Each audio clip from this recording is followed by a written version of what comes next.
I would say to myself, be open to the opportunities that present themselves and don't think quite so crisply and narrowly about what the path is to achieve on your goals.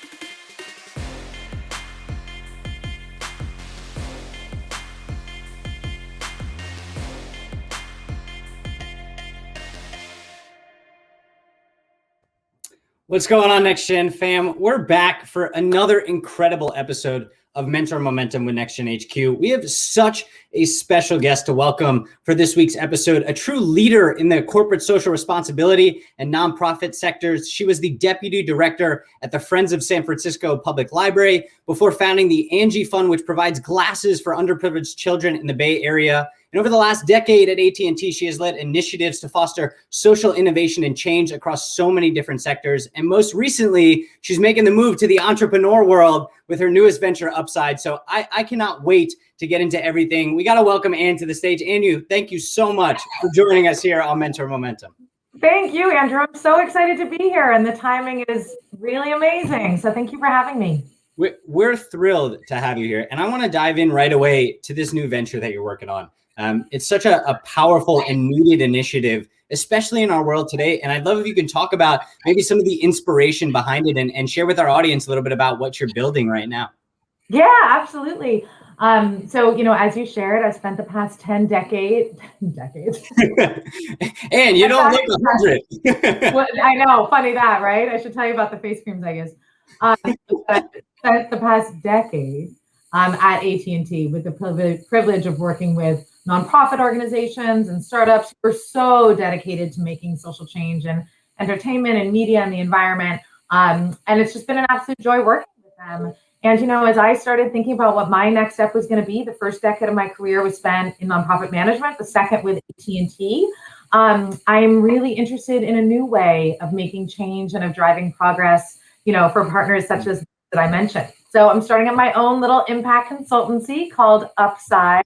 The name really says it all. I want to help my clients all across the social spectrum to determine what the upside is of their work, to make more impact, to change the lives of more students and teachers and learners and people in media and entertainment and elsewhere in communities all across the US and beyond.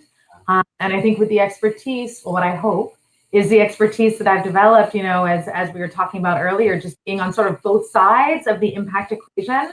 As a grantee and as a funder, I think it's pretty rare that people have been in both those worlds. So I'm just going to take, all that I've learned in those 2 decades and put it to work for great organizations wanting to make more impact.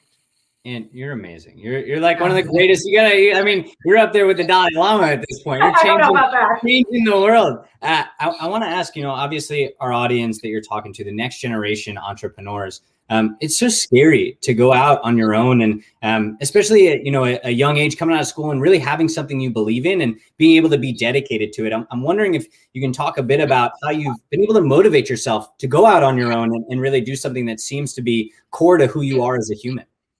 Yeah, I love that question. And, Andrew, I've really learned this and been inspired by working with entrepreneurs. For 6 years, I've led this unbelievable program at AT&T called the AT&T Aspire Accelerator, where every one of those years, we select 8 organizations, early stage ed tech startups to work with, and we focus on taking them from good to great, right? So, again, I've had the privilege of coaching entrepreneurs and helping them with their hustle and helping them articulate their vision and helping them to raise funds. And, they're the wind beneath my wings, if you will, in this thing.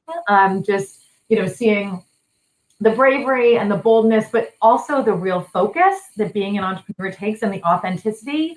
That's what I'm really leaning into at this point. And that's why I feel really excited to take this big leap. Absolutely. And you're so, I know we've only met for a little bit, but I can already tell you're like the most authentic person in the world.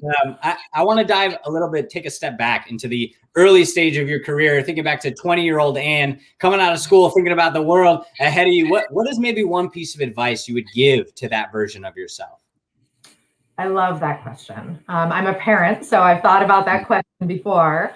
And I would say the piece of advice I would give to 20-year-old Ann is to be clear on what your goals are, but be open about the path to achieving those goals. You know, I knew right out of the gate that I wanted to make impact. I wanted to change lives. I wanted to get really messy in being a part of organizations that was doing that. And I thought there was one way to do so, right? And I was, that way worked. I was correct about it. Working in nonprofits was incredible. And now working in the CSR space for the past, 10 years has been amazing. I hope that my next venture will be. But, I have met so many people working towards social change who, had their MBAs or had careers in HR or who ran restaurants, who took a very different path to gain, a different but equally vital set of skills to achieve their goals. So I would just say, I would say to myself, be open to the opportunities that present themselves and don't think quite so crisply and narrowly about what the path is to achieve on your goals. Absolutely. I want to dive in even a little bit further because I know it's something that I think our audience thinks about a lot, where their goal is the venture that they're working on, and it's their whole life force. And personally too, I've been through an experience where I went and I worked in what I thought was my number one passion, and I hated it. And I was sitting there being like, "Wait a minute, what am I supposed to do now?" How have you coached yourself in being able to roll with those punches and understand that the path might not look exactly how you expected it? Yeah, I have really made it a practice to focus on the work, right? Because and I believe that in most positions, not all, but in most positions, this is possible to really focus on, again, what your purpose is in the work, and to get it all done, but to just keep your eye on what the purpose is. I think particularly as entrepreneurs, it's so easy to lose sight of that because there's just so much everywhere swirling. But I found just really articulating the purpose, taking a pause every day to focus in on that, to recognize, this is important to recognize the small wins, right? So it's not just like ultimately about the raise, but it's about finding a new thought partner, right? Or it's about like impacting, getting a great note from a student. Like take a minute to appreciate those things. I think small wins are just as important, in fact, maybe even more so in motivating, action and growth and capacity building than those huge wins, which are just easier to spot, might be. Absolutely. I feel like you're speaking to me directly. Literally, part of my phone background, one of my goals for 2020 was to better celebrate those small wins, because it's hard. You're like, okay, in this world, you make it when you're a unicorn, when you got that $1 billion valuation, but it's the small wins that get you there. And if you're not able to appreciate it, you kind of just lose track of everything. And I think the whole audience can definitely resonate with that. Yeah, I love that. I mean, what's been your trick to focus in on the small wins? It's hard. My trick is to learn from people like you. That's my trick. Is I try to ask the questions that are going to give me the answers I need to hear. I think it's such a constant battle and a need to remind yourself, and really taking those steps back and not just having the constant go hustle that the world kind of expects of a lot of people, especially in the entrepreneur ecosystem. Absolutely. Yeah, I want to dive into. I think you said in that answer. Taking moments for yourself and having those, reflection points.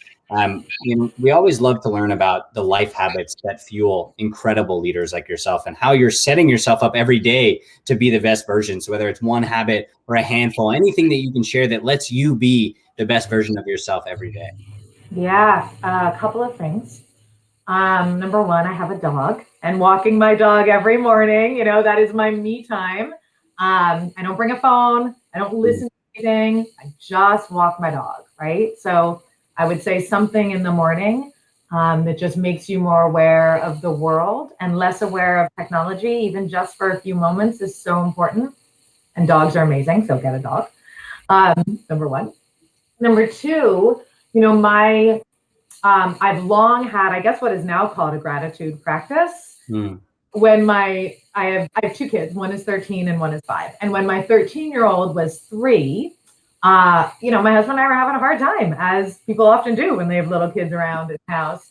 And we went into therapy, and our therapist was like, okay, you guys, first of all, you need to make a schedule. Like there's some basic things that y'all, your parents now, like, you need to do a few things differently. And also, why don't you guys try a gratitude practice together? So every night before you go to bed, just share little things or big things, whatever it is, but just 3 things that you're grateful for that your partner did or accomplished or is, just 3 things. And, this was, I guess, 10 years ago now, and we've been doing it ever since. And it has been, I mean, we're still married, so it's been really helpful for our marriage. And I think just like, for me, carving out the space, simply acknowledge gratitude is so important, particularly when things are really busy and crazy, and just taking that beat to think about what you're grateful for on a daily basis has I think been really paradigm shifting for me. And also, this was not necessarily part of the therapist's advice, but it has really helped me with my focus as well. Just like it brings that mindfulness, and that like sense of making sure that you're aware of your purpose. It helps to just thread that through your day. Absolutely. Selfishly, one, I got to send you a picture afterwards. My parents have 6 dogs, so I'm going to have to show you this hilarious picture of the kennel over here. And 2, I'm absolutely stealing that therapist's great advice, because I think it's so like ending the day with gratitude, especially with the people in your life that are important. I find, as a human, you always think people are like inside your head, but they're not. You're like, wait, but I love you, so I feel like you should just know that, because like that's what I'm thinking all day. But I think being intentional about that practice is something that can really just yield so many benefits. And there are already things that you're definitely thinking about on a daily basis. Completely, or you're thinking about them, but they go so quickly, right? And I find with partnerships, families, friends, we can do something really remarkable, and then in the next minute something wacky happens, and it's so easy just to forget about what was remarkable. So I think it's really helpful to review those things on your own, again, with partners, friends, companions, your dog, whomever it might be, just to express that. Absolutely. One thing we love to talk about here at Next Gen is mistakes. And I think, we're trying to shine a light on the fact that in the world of entrepreneurship, you're going to fail like every single day, maybe like every single second. And we love to ask people, perhaps a mistake in your personal, professional life, and something you learn from it, so that our people can avoid, that same trap. Totally. Can I do 2 mistakes? One that I've made and one that people make. And I always want to tell people, particularly entrepreneurs and people, nonprofits, not to do it. So, I've always been a rather big personality. And I think early in my career, I really enjoyed and felt it was my obligation to like walk in and own the room as best I could. And I can't think of any like one mistake that I made related to it, but I now recognize that philosophy, it probably isolated me from certain people and created a different dynamic in certain projects. And I've really learned with, the many years since I was in my 20s, I've really learned to like be very deliberate about listening, very deliberate about stepping back, letting others lead what I can, letting others own the room. Of course, I still love doing that, but I don't need to all the time. And so, something that I've learned is just the importance of listening, which gets to my second mistake, which is something as a funder, I've been in this incredible position for 10 years, AT&T, of, being able to fund incredible ventures and nonprofits with the generosity of the company who I've worked for all this time. And something that I have seen happen I'd say like 9 out of 10 pitches starts with the leader, the entrepreneur, the founder, whomever, just launching into their pitch, right? And I get it. I understand why that is done. Time is short. You want to get right to it. It's what you know. But I always counsel people to just take a moment and just ask what the person you're pitching to is interested in. Find out some details about them, right? You'll know if they're rushed and if they just want you to pitch, that will be clear. But just take a beat to ask them what it is that they're funding, what they're seeing in the field that they're excited about. It'll help you make a better pitch to them if you know what it is they're looking for. And I think it helps with what can be the really problematic, power dynamic between funders and grantees, investors and entrepreneurs. So, that's something, again, recognizing that doesn't work at all times, but I do recommend, that folks looking for funding that they ask questions too, and that they start off on that foot if they can.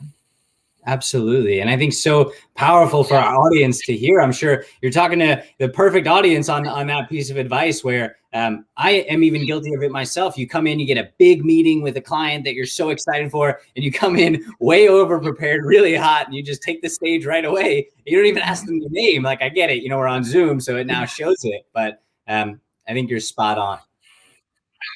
Yeah, no, good. I mean, and it's like, I see it from the most incredible professionals, right? It has like no bearing on skills or anything else. I think it speaks more to just the strange dynamic between, again, funders, grantees, investors, entrepreneurs.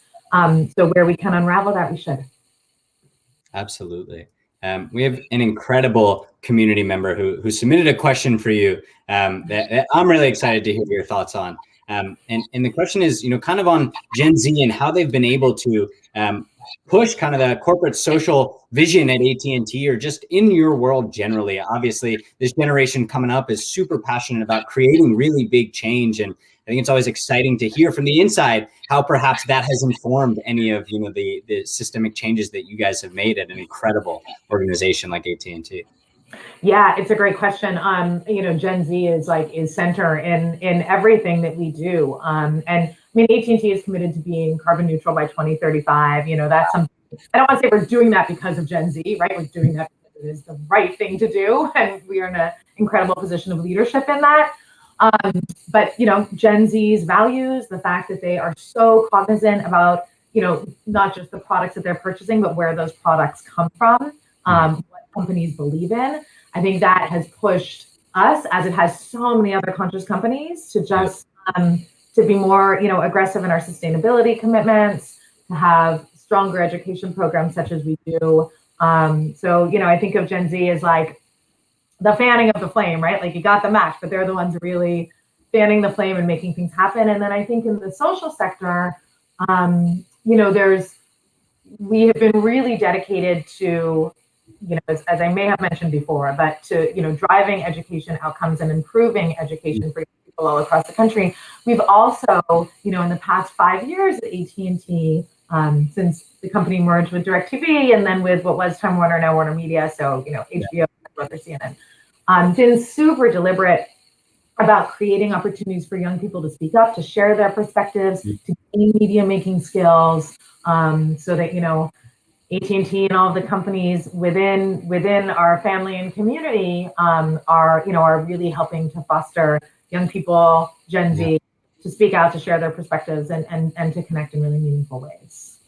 Absolutely. And such a powerful shift in work that you're leading. And the second part to the question was, what challenges are still in the way, and anything that you can share about where we can continue to go as even a society to kind of improve on this, both from the corporate side and from even the startup side. Obviously, your new venture is all about being able to do just this.